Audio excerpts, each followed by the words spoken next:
കമ്പ്യൂട്ടറിനെതിരെ സമരം ചെയ്ത ഒരു കോൺഗ്രസ്സുകാരന്റെ പേര് ഉമ്മൻചാണ്ടി എന്നാണ്. നിങ്ങളുടെ സർക്കാർ നടത്തിയ അഴിമതിക്കെതിരായിട്ടാണ് അദ്ദേഹം സമരം ചെയ്തത് എന്ന് ഓർമ്മപ്പെടുത്തുന്നു. Yep, that's me. You're probably wondering how I ended up in this situation. ഞാനാണ് അയാൾ.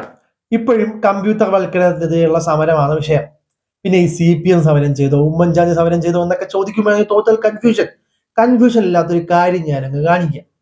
ഈ കാണുന്നതാണ് 1998 കാലിക്കറ്റ് സർവകലാശാലയിലെ പരീക്ഷാ വിഭാഗം മൊത്തമായി കമ്പ്യൂട്ടർ വൽക്കരിക്കുന്നതിനെതിരെ അന്നത്തെ കോൺഗ്രസ് സംഘടനയായ കുസോയുടെ നേതൃത്വത്തിലുള്ള സമ്മേളനം ഉദ്ഘാടിക്കുന്ന ഉമ്മൻചാണ്ടിയുടെ ചിത്രം. പിന്നെ നമ്മുടെ രാഹുൽ അങ്ങെന്ന് പറയുന്നത് പോലെ അതൊരു അഴിമതിക്കെതിരെയുള്ള സമരമാണെന്ന് തന്നെ വയ്ക്കാം. കാരണം വ്യാജൻ മാങ്കൂട്ടത്തിൽ പറഞ്ഞാൽ അത് നമ്മൾ അംഗീകരിക്കണം. എന്ത് തെളിവില്ലെങ്കിലും നമ്മൾ അങ്ങ് അംഗീകരിക്കണം. കാരണം ഒരുപാട് തലയും വാലും ഇല്ലാത്ത ആരോപണങ്ങൾ ഏകളിൽ നിന്ന് ആരോപിച്ച് തഴമ്പിച്ച തലയാണത്.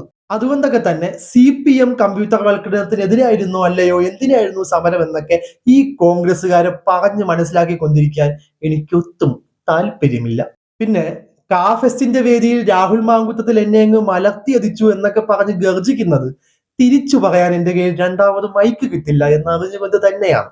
പിന്നെ കേരളത്തിലെ സാഹിത്യോത്സവങ്ങളിൽ ഈയിടെ നടന്നു വരുന്ന ക്ലിക്ക് ബെയ്റ്റിനായുള്ള ഈ പൊളിറ്റിക്കൽ ഡിബേറ്റുകൾ ഇതൊരു സ്ഥിരം പരിപാടിയുമാണ്. പിന്നെ ഈ കോൺഗ്രസിന്റെ പടയാളികൾ നിങ്ങൾക്ക് ആവശ്യമുള്ളതൊക്കെ വെട്ടിയെടുത്ത് നിങ്ങൾക്ക് ആവശ്യമുള്ള രീതിയിൽ പ്രചരിപ്പിച്ച് എന്നെ തെറി വിളിച്ച് ഏറിൽ കയറ്റി എന്നൊക്കെ കരുതി സ്വയം സമാധാനിക്കുക, സന്തോഷിക്കുക. പക്ഷെ അതിനോടൊപ്പം ഞാൻ ഇത്തിരി മുന്നേ കാണിച്ചു വരുന്ന ഇനി കാണിക്കാൻ പോകുന്ന കമന്റുകളൊക്കെ ഒന്ന് ഇരുത്തി വായിച്ച് സ്വയം വിലയിരുത്തുക. എന്തായാലും ഞാൻ സൈബർ ബുള്ളിങ്ങിന്റെ പരിധിയിൽ വരാത്ത പ്രമുഖ ചാനലിൽ പണ്ട് ജോലി ചെയ്യാത്ത കൊങ്ങി ഗവേഷകനല്ലാത്തത് കൊണ്ട് നിങ്ങൾക്ക് പ്രത്യേകിച്ച് പ്രശ്നമൊന്നും വരാനില്ല. നിർബാധം തെറി വിളി തുടരുക. നിനക്കിതിന് മാസക്കൂലിയ ദിവസക്കൂലിയ? അവന്റെ ഒരു മൂവിയിൽ